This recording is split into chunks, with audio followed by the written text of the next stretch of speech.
Ilara had spent most of her life in the shadows of a society that neither understood nor welcomed her kind. As a Zytherian, a race known for their advanced telepathic abilities and ethereal beauty, she was an anomaly on Earth. Her presence on this human-dominated planet was due to a mission, one that required delicate handling and the utmost secrecy. Yet, nothing had prepared her for the turn her life was about to take. It was a cold, bleak day when she was captured. The human resistance had grown increasingly wary of extraterrestrial activities after the last intergalactic war, and squads were formed to hunt down any non-human entities. Ilara, despite her careful maneuvers, had fallen into their trap. The Resistance's base was deep underground, carved into the side of what was once a thriving mountain. The air was damp and chilly, filled with the echoes of dripping water and distant footsteps. As Ilara was escorted through the narrow, dimly lit corridors, her heart raced with anticipation and fear. Humans were known for their cruelty towards her people, often resorting to torture to extract information or simply to satiate their hatred. They threw her into a small, barren cell, with nothing but a thin, metallic slab for a bed and a flickering light overhead.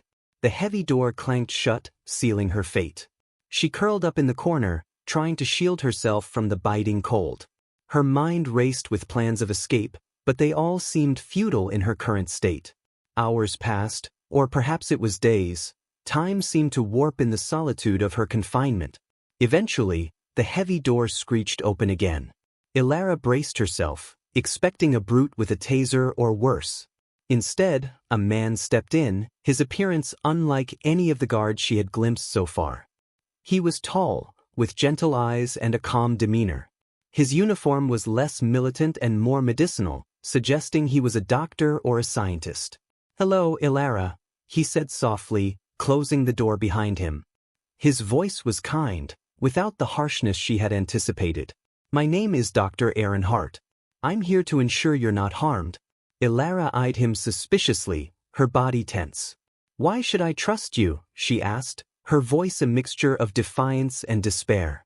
Dr. Hart sighed, taking a step closer but maintaining a respectful distance. "Because, unlike my colleagues, I believe in coexistence and learning from each other, not in domination and fear." He pulled up a chair and sat down, his eyes never leaving hers. "I know you're scared and probably in pain," he continued. "I can offer you comfort, medical attention, and perhaps, in time, a way to communicate with your people." Ilara remained silent, unsure of his intentions. Could this human be different from the others? Was it a trick to lower her defenses? "I won't force you to talk or cooperate, but I will visit you every day, and I will bring you food and water. You can decide what you want to do," Dr. Hart promised, his gaze sincere. Over the next few days, he kept his word. Food, clean water, and basic medical supplies were provided. With each visit, he spoke to her about Earth, about humanity, and about his own hopes for a peaceful future. Slowly, Ilara's rigid defenses began to crumble. She found herself looking forward to his visits, eager to learn more about this human who showed her kindness instead of cruelty. One day, Dr. Hart brought a small device. "This will help us communicate better. It's a translator, calibrated to your language," he explained as he handed it to her. With the device, Ilara found her voice, and she began to share stories of her world, her culture, and her people. Ilara's initial wariness gradually gave way to a cautious curiosity as her interactions with Dr. Hart deepened. She learned that he was part of a faction within the Resistance that advocated for peaceful methods and the integration of knowledge from other worlds. This faction was small, often overshadowed by the more aggressive majority that sought to exploit alien technology by any means necessary, often resorting to torture. During one of their sessions, Dr. Hart showed Ilara a series of holographic images depicting Earth's history, its wars, its peace, its rise to technological advancement, and its repeated falls into societal pitfalls. "Humans aren't unlike your people in some ways," he explained. "We also reach for the stars, but sometimes we fall back to the mud." Ilara absorbed his words, her mind linking them to the scars of her own planet's past. "We, too, have known division," she responded, her voice carrying the weight of memory. "Perhaps it is a universal plight, this tendency to divide rather than unite." Dr. Hart nodded, his expression thoughtful. It's why I believe we have much to learn from each other. Your healing techniques, your environmental technologies, they could help us solve many of Earth's crises. Intrigued by his genuine interest, Ilara started sharing more about Sci-Fi technology, particularly their methods of bioregeneration and energy sustainability. Dr. Hart listened intently, taking meticulous notes, which he said were for a proposal he was working on, aimed at fostering collaboration rather than conflict. As days melded into weeks, their discussions ventured beyond mere exchange of knowledge. They shared personal stories, laughter, and glimpses into their lives outside the confines of the base. Ilara talked about the crystal waters of Zytheria, where luminescent fish danced in the waves under 3 moons. Dr. Hart shared his childhood dreams of exploring the cosmos, which were now tangled with the harsher realities of his role in the resistance. Their growing bond, however, did not go unnoticed. Whispers began to circulate among the other members of the base, and it wasn't long before one of the senior officers, Major Jenkins, decided to intervene. One evening, as Dr. Hart was leaving Ilara's cell, Jenkins confronted him in the dimly lit hallway. "Your fraternizing with the alien is raising eyebrows, Hart," Jenkins warned, his voice low and dangerous. "Don't forget why she's here. She's a source, not a friend." Dr. Hart's expression hardened. "She's more than just a source, Jenkins. She could be the key to a new chapter for humanity, if we can show her we're capable of more than just hostility." Jenkins scoffed, stepping closer. "Or she could be manipulating you, playing on your sympathies to gain whatever it is her kind really wants." The threat hung in the air, heavy and ominous. Dr. Hart knew he had to tread carefully. His actions were under scrutiny, and any misstep could cost him more than just his project. He needed to protect Ilara, not just from the physical dangers that lurked within the base, but from the brewing storm of suspicion and paranoia. Determined to shield their burgeoning connection, Dr. Hart began to devise a plan that would not only secure Ilara's safety but also propel his vision of an alliance forward. He started gathering support from like-minded colleagues, preparing a detailed presentation that outlined the benefits of collaboration with Cytherians. His aim was clear: to sway the Resistance's leadership at the upcoming summit, a meeting that could decide the fate of all interspecies relations on Earth. Meanwhile, Ilara continued to share her insights, unaware of the political currents swirling around her. She felt a strange sense of belonging whenever she spoke with Dr. Hart, a sensation that both comforted and confused her. Was it possible to find true camaraderie so far from home, or was she merely clinging to the semblance of understanding in a world still largely unknown to her? As the day of the summit approached, the tension within the base reached a fever pitch. Allies and adversaries drew their lines, and Ilara found herself at the center of a struggle that mirrored the age-old conflicts of her own world. But this time, she wasn't just a spectator, she was a participant and perhaps a catalyst for change. The day of the summit dawned bleak and overcast, a veil of heavy clouds casting a somber shadow over the underground base. Dr. Hart and Ilara had spent the previous night reviewing every detail of their presentation, ensuring that the scientific benefits were highlighted alongside the ethical implications of their proposed alliance. Ilara, although nervous, felt the spark of hope. For the first time since her capture, she sensed a possible shift in her fate, a pivot towards something that could resemble peace. Major Jenkins and his faction had other plans. Just as the attendees began to gather in the large, makeshift auditorium, Jenkins intercepted Dr. Hart in the corridor. His presence was imposing, a deliberate attempt to unsettle. "We've tightened security, Hart," Jenkins whispered ominously. "No chances today. Your little project better not be a veiled plea for this creature's release." Dr. Hart met his gaze steadfastly. "It's a plea for understanding and cooperation. Ilara is not just a creature, Jenkins. She's a representative of a civilization we barely understand, and we have much to gain from her knowledge." Jenkins snorted dismissively and moved on, his message clear. Dr. Hart's pulse quickened as he entered the auditorium, his eyes scanning the diverse crowd. It was a mix of military personnel, scientists, and a few politicians who had managed to maintain their positions through the tumultuous years. Their faces were etched with curiosity, skepticism, and in some cases, undisguised hostility. As the presentation began, Dr. Hart introduced Elara, who stood beside him, her stature regal and her face composed. She greeted them in her language first, the melodic tones flowing over the translator device, then switched to English, which she had been practicing diligently. "Greetings, esteemed members of this gathering," Elara began, her voice clear and resonant. "I come to you not just with a plea for my freedom, but with a proposal for mutual benefit. My people possess technologies in healing and energy that could aid your planet greatly. In return, we seek partnership and knowledge exchange to learn from your resilience and adaptability." The room was silent, the weight of her words hanging in the air. Dr. Hart took over, clicking through slides that illustrated potential applications of Sci-Fi technology, how their methods could revitalize Earth's dying ecosystems, heal diseases currently thought incurable, and provide sustainable energy solutions. However, skepticism was tough to erode. A senior scientist stood, his question piercing the tentative bubble of hope.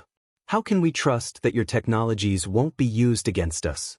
What guarantees can you provide?" Elara responded, her voice steady. "Just as you have safeguards against misuse among your own, we can jointly develop protocols to ensure that these technologies are used solely for the benefit of all inhabitants of Earth. We propose an exchange program to start, selected Earth scientists to visit Sci-Fi, and vice versa." Whispers filled the room, the idea of such integration both exciting and daunting. Meanwhile, Jenkins muttered to his aides, clearly plotting a countermove. The debate stretched on, with Dr. Hart and Elara addressing concerns, countering arguments, and presenting data. As the summit drew to a close, a vote was proposed by the council's chair, an unexpected move that both alarmed and exhilarated Dr. Hart. As the votes were cast, the tension was palpable. Elara stood by Dr. Hart, her hand barely touching his arm, a silent message of solidarity. When the final tally was announced, it was a narrow victory in favor of the alliance. Cheers erupted from some quarters, while mutters of dissent came from others, including Jenkins and his followers. But the decision was made, a new path was forged.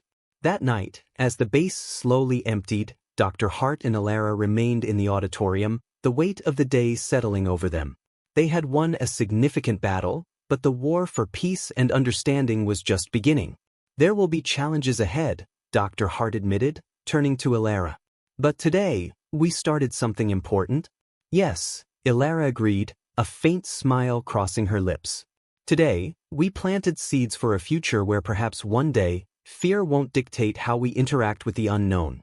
As they left the auditorium together, a sense of cautious optimism enveloped them, the possibilities of tomorrow just beginning to unfold. The aftermath of the summit brought an uneasy peace within the base.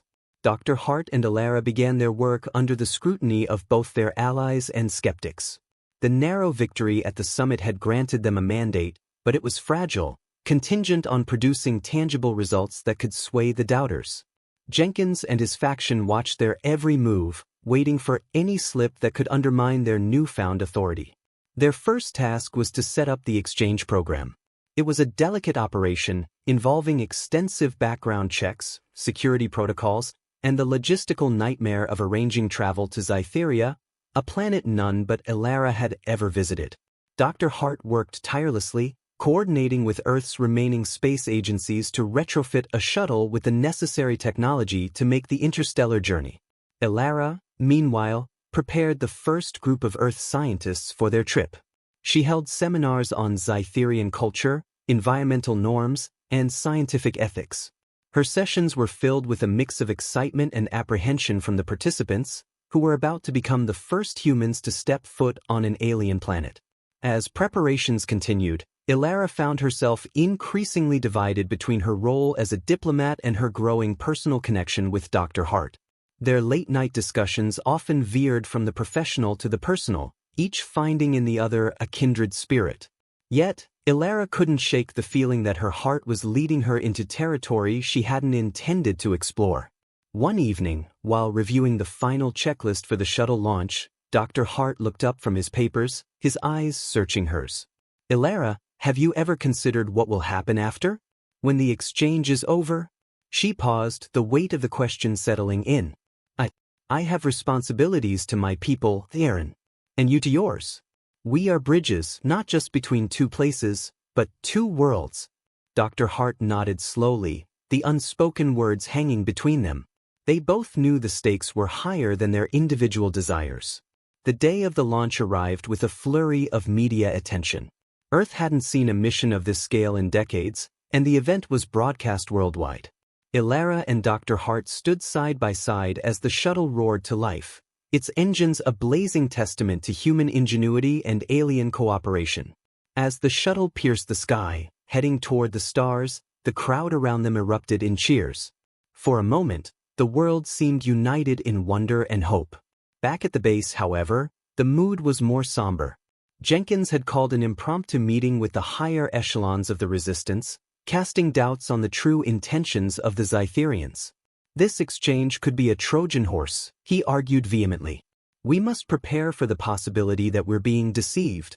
His words found fertile ground among those already inclined to distrust any non-human entity. Secretly, he began amassing support for a contingency plan, one that could swiftly disable the exchange and isolate Ilara, should his suspicions prove correct. As whispers of dissent grew, Dr. Hart and Ilara pressed on with their project. They began developing a joint research facility where Earth scientists and Zytherian experts could collaborate. The facility was designed as a symbol of their alliance, equipped with state-of-the-art labs and living quarters suitable for both human and Zytherian researchers. Despite the progress, the shadow of Jenkins's conspiracy loomed large. Late one night, as Ilara worked alone in her lab, she received an encrypted message from Zytheria. Her heart sank as she read the contents. Intelligence reports warning of potential sabotage against the shuttle returning from Zytheria, possibly endangering the lives of all on board, both human and Zytherian. She knew she had to act, but she also knew that alerting Dr. Hart could put him in a precarious position. Torn between protecting the mission and the man she had come to care for deeply, Ilara made a decision that would change the course of their project, and possibly their lives, forever. Steeling herself, she left the lab and made her way to Dr. Hart's quarters. It was time to confront the growing threat, together. As she walked, her resolve hardened. This was not just about her safety or even Dr. Hart's. It was about proving that trust and cooperation were not weaknesses, but the very strengths that could lead their worlds to a better future. Ilara's footsteps echoed in the quiet corridor as she approached Dr. Hart's quarters. Her mind raced with the implications of the message she had just received. She knew that revealing the potential threat would not only endanger the shuttle mission but could also ignite a political firestorm within the base. Taking a deep breath, she knocked softly, steeling herself for the conversation ahead. Dr. Hart opened the door, his expression one of surprise and concern at the late hour of her visit. "Ilara, what's wrong?" he asked, ushering her inside. She wasted no time, handing him the tablet with the encrypted message displayed. "Aaron, we have a serious problem. There's a potential sabotage planned against the shuttle. Jenkins and his faction, they might be behind it." Dr. Hart's eyes widened as he scanned the message. His face hardened with determination. "We need to take this to the council immediately," he said, his voice tinged with urgency. "But Aaron," Ilara interjected, her tone cautious, "going directly to the council might alert Jenkins prematurely. We need a strategy that secures the shuttle without exposing our hand." Dr. Hart paused, considering her words. "You're right. We need proof, or at least more concrete information. Let's involve only those we trust. We can't afford a leak." They spent the rest of the night devising a plan. It involved quietly enhancing the shuttle's security protocols and setting up surveillance on those they suspected of harboring ill intentions. With each step planned, they felt a growing bond, a partnership forged in the crucible of crisis. The following days were tense, as Ilara and Dr. Hart worked tirelessly, enlisting the help of a select few whose loyalty and discretion were beyond reproach. They managed to implement the new security measures just as the shuttle was preparing for its return journey. Meanwhile, Jenkins sensed the shift in dynamics. His insiders reported unusual activity around the shuttle systems and increased private meetings among Dr. Hart's team. Feeling cornered, he decided to accelerate his plans. The day the shuttle was scheduled to return, Jenkins mobilized his loyalists for what he described as a precautionary takeover. As they began their move, Dr. Hart and his team were ready. The moment Jenkins's forces tried to seize control of the shuttle command center, they were met with resistance from base security, forewarned by Dr. Hart. A standoff ensued, with tensions reaching a breaking point. It was only interrupted by the sudden, smooth docking of the shuttle, visible on the command center screens. The shuttle was undamaged, its crew and passengers, both human and Sci-Fi, safe, thanks to the enhanced security measures. Caught in the act, Jenkins and his faction were detained. The clear evidence of their attempted sabotage turned the rest of the base against them, cementing Dr. Hart's and Alara's position. In the aftermath, the successful return of the shuttle became a symbol of the potential for peaceful and beneficial human-alien collaboration. Dr. Hart spoke at a base-wide assembly, his words broadcast globally. "Today, we didn't just witness the return of a shuttle," he said. "We witnessed the triumph of trust over treachery, of unity over division." Alara stood beside him, her presence a powerful statement to all. As they walked out of the assembly hall, she glanced at Dr. Hart, her expression one of gratitude and newfound hope. "What now?" she asked quietly. "Now," Dr. Hart replied, looking out at the horizon, where Earth met sky, "we build on this. We prove that this alliance can bring about real change. And we continue to protect what we've started, together." The challenge was monumental, but for the first time, it seemed possible. Together, they had navigated treachery and mistrust, emerging not only unscathed but with a stronger, united vision for the future. The path ahead was uncertain and fraught with difficulties, but it was a path they had chosen and would walk together, step by step, towards a horizon filled with promise.